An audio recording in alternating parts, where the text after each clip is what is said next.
Hi, guys. So, you want to know the will of God. Who doesn't, right? Everybody wants to know what God has for them. We don't want to make decisions based off on our logic, our knowledge of what we want, right? Everybody wants to have a blessed life in the Lord. And to do that, we ask God for His will. Whom should I marry? What career should I have? What should I do for the rest of my life, right? Look what First Thessalonians 4 3 to 5 has to say. For this is the will of God, your sanctification.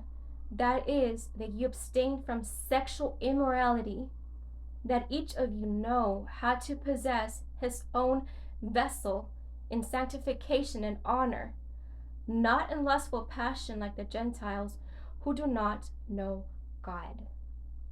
We don't have to look further than that, guys. The will of God is very specifically written in His Word. The will of God is that we walk in sanctification. That is, and the Apostle Paul says here to abstain from sexual immorality. Of course, there are different um, levels of sanctification, and we know that it's a process, right? But there's a reason why Paul pointed specifically to sexual immorality. And that is because he knew, guided by the Holy Spirit, by God, that human beings struggle with sexual immorality. Everyone at some point in their lives, to some degree, has struggled with sexual immorality. It's a very common sin, and it's a sin that keeps us from walking in purity and holiness and being set apart for the Lord. And this is His will.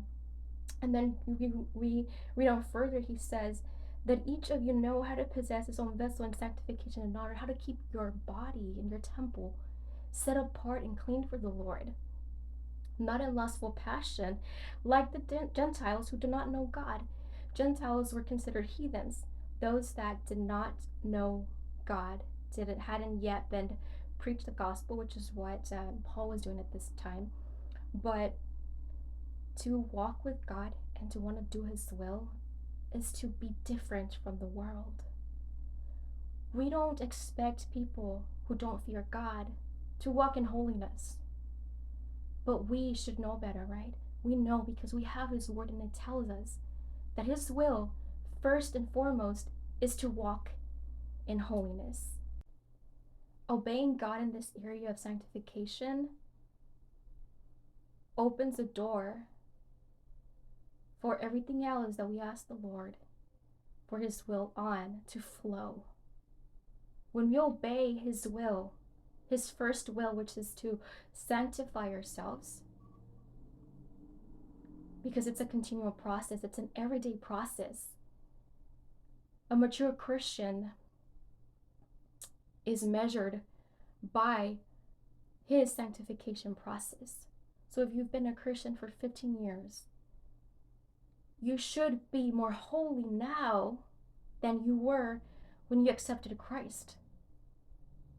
The battles that you had back then should have been overcome by now, or at least you should have had more victories by now. That's how our maturity, spiritual maturity, is measured. So when we are asking the Lord for His will on a specific area or situation,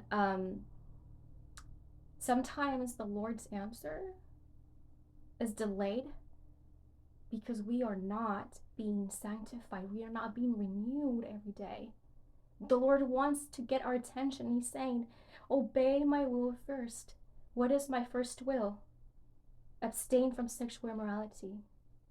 Keep your vessel holy and in honor. Do not give in to the lustful passions of the world.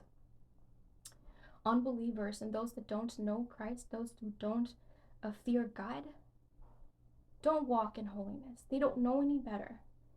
We cannot expect them to try to walk and grow in holiness because they don't have His Word.